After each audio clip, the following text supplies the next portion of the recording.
नमस्कार, बहुत बहुत स्वागत है आपका। आर्यभट्ट टाइम्स देख रहे हैं आप और मैं हूं आपके साथ तान्या सिंह।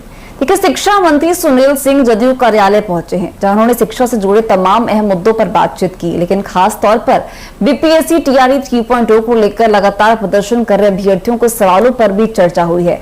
मंत्री ने कहा कि सरकार छात्रों की चिंताओं से अवगत है और समाधान की दिशा में काम हो रहा है। लेकिन इसके साथ ही बीपीएससी टीआरई 4.0 के नोटिफिकेशन को लेकर उन्होंने संकेत दिया है कि इसकी आधिकारिक जानकारी संभवतः अगस्त के महीने में मिल सकती है। हालांकि बातचीत के दौरान कुछ मौके पर वे शिक्षा संबंधी मुद्दों से कन्नी काटते हुए भी नजर आए हैं। तो सबसे पहले आप उनके इस वीडियो को सुनिए। हो जाएगा, आपके अधिकारी ने भी कहा था कि 27 तारीख तक हो जाएगा। लगभग 1.25 लाख लोगों की अभी भी आवेदन जो है वो पेंडिंग है। इस पर क्या चल रहा है अभी विभाग से? आप सभी को नमस्कार। और सबसे पहले तो बता दें कि आज के जनता दरबार में शिक्षा से संबंधित कुछ आए थे पिटिशनर। उसमें कुछ स्थानांतरण का भी मामला था और कुछ वेतन संबंधी मामले थे, वेतन को लेकर के। तो जैसा कि आप जानते हैं, इस जनता दरबार में माननीय मुख्यमंत्री जी के निर्देश पर जो पार्टी करती है, तो उसका निराकरण हम लोग निश्चित रूप से करते हैं। अभी भी कुछ निराकरण बेगूसराय का एक मामला था, जहाँ मातृत्व अवकाश से संबंधित कुछ पेंडिंग था।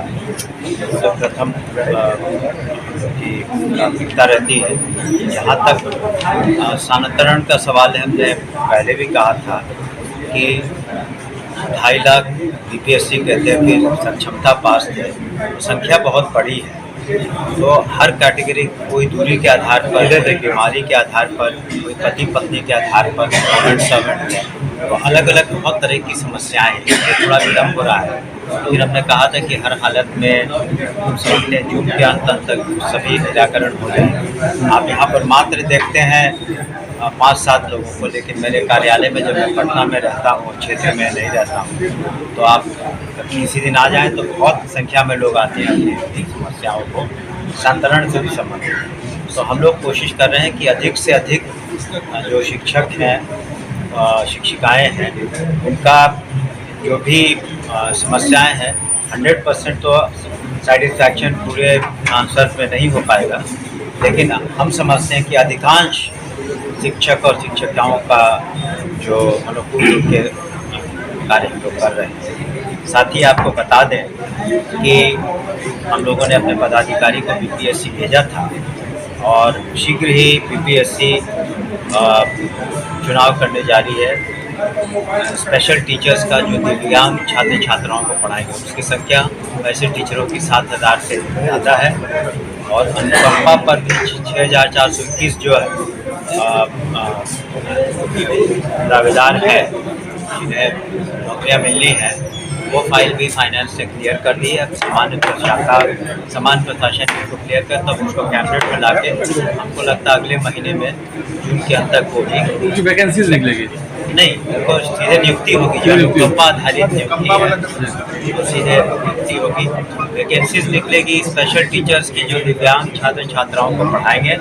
और वैसे हम लोगों ने 7,000 से ज़्यादा उसकी वैकेंसी अभी जून में हो जाएगा। जून में ये हो जाएगा। वो हमको लगता है वो बीपीएससी पर निर्भर करता है, लेकिन जून में उसका पेपर में आ जाएगा। अच्छा, अभी आपने अपने वेतन को लेकर भी कहा, कई शिक्षकों का अभी वेतन बकाया है, कुछ ऐसी बात चल रही है। उसका कारण है कि देखिए, बहुत तरह के 1995-90 के दशक में बीपीएससी के थ्रू हुए विशिष्ट शिक्षक बने, जो पहले पंचायती राज व्यवस्था में थे तो वो अब सरकारी सेवक हुए, बीपीएससी हुए, हेडमास्टर हुए, जो प्रधान अध्यापक, प्रधान शिक्षक हुए, तो पदाधिकारी हुए। तो बहुत तरह के यहाँ पर महकमे में लोग हैं, जिस वजह से कई बार या वित्त रहित जो संस्थाएं हैं जिनको पैसे देने हैं, कॉलेज और यूनिवर्सिटीज़ हैं, उनको भी अनुदान देना है, तो ग्रांट देना है।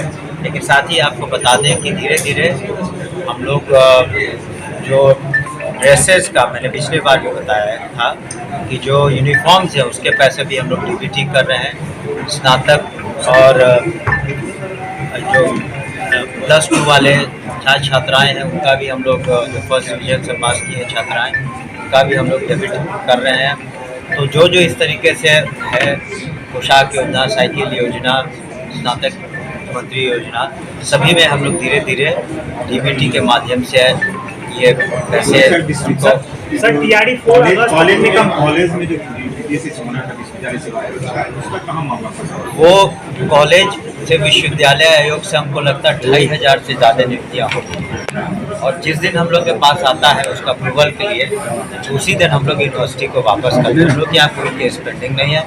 जो और नियुक्तियाँ होनी है यूनिवर्सिटी कमीशन से होनी है, जो सिलेक्शन कमीशन है उसमें 2500 से ज़्यादा नियुक्तियाँ डायरेक्ट असिस्टेंट प्रोफेसर में हो गई। और आप ही लोगों ने पिछले 2 दिनों पहले Lalit Narayan Mishra institute for economic development and social change में बहुत दिनों बाद 24 असिस्टेंट प्रोफेसर्स की नियुक्ति माननीय मुख्यमंत्री के कर कमलों द्वारा हुई। वहाँ भी हम समझते हैं सुचारू रूप से पढ़ाई टीआरडी 4 सर अगस्त में कंप्लीट करने की आप बात कर रहे हैं, आपको लगता है हो पाएगा इतना जल्दी? हमने उन लोगों ने तो जो संबंधित जो एग्जाम देने वाले एजेंसी तो जिनको कराना है उन लोगों को कहा कि सभी परीक्षाएं कोशिश करके अगस्त के पहले तक। सर एक सवाल है, बिहार में अपराध बढ़ गया है, विपक्ष लगातार सवाल कर रहा है, प्रतिदिन हत्याएं हो रही हैं बिहार में। देखिए माननीय मुख्यमंत्री ने जब से सूबे की बागडोर संभाली है, जनता ने उन पर विश्वास किया है, तो प्रथम प्राथमिकता रही है कानून का राज को स्थापित करना। और हम समझते हैं कोई भी राज्य में, किसी भी देश में या किसी भी देश में क्राइम फ्री सोसाइटी नहीं होती। क्राइम ये ज़्यादा ज़रूरी है कि अगर कुछ अपराध हुए तो अपराधी पकड़े जाएं, उनकी सजाएं मिलें। तो निश्चित रूप से यहाँ पर अगर किसी के दबाव में जब भी कोई आपराधिक घटना घटती है तो अपराधी पकड़े जाते हैं, ट्रायल होता है, सज़ा होती है और इसमें कोई भी किसी तरह की बात नहीं सुनी जाती है और जो भी दोषी होते हैं उनका कार्रवाई होती है। पुलिस महकमा इससे सचेत है। डीजीपी का भी आपने बयान देखा होगा और हम समझते हैं कि कदा जो घटनाएं होती हैं कुछ तो उस पर पुलिस जो है त्वरित कार्रवाई करती है, अनुसंधान करती है, ट्रायल कराती है और सजा दिलवाती है। बीपीएससी टीआरडी के जो भी अभ्यर्थी हैं सर, आमना सामने बैठ चुके हैं सर। हम लोगों ने अभी न कहा जो एजेंसी जिनको चयन करना है उन सभी से हम लोगों ने रिक्वेस्ट किया कि आप जल्द से जल्द करा दें। हमें कोई आपत्ति नहीं है, जितना जल्दी करा दें तो बेहतर होगा सभी के लिए। सभी के आप देखिए, आप जो भी शिक्षकों में तो जैसा कि आपने देखा और सुना कि शिक्षा मंत्री सुनील सिंह की यह बातचीत कई महत्वपूर्ण संकेत छोड़ गई। जहां एक और उन्होंने छात्रों की चिंता को समझने की बात कही है, तो वह बीपीएससी टीआरडी 4.2 को लेकर समय सीमा तय करना छात्रों के लिए राहत की बात हो सकती है। लेकिन हालांकि कुछ सवालों से बचते हुए उनका रवैया यह भी दिखाता है कि कई मुद्दों पर सरकार अब भी स्पष्टता देने से बच रही है।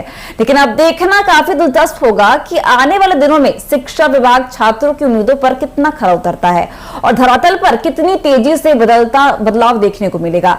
तो ऐसे अपडेट्स के लिए बने रहिए हमारे साथ, देख रहिए आरएबी टाइम्स। धन्यवाद।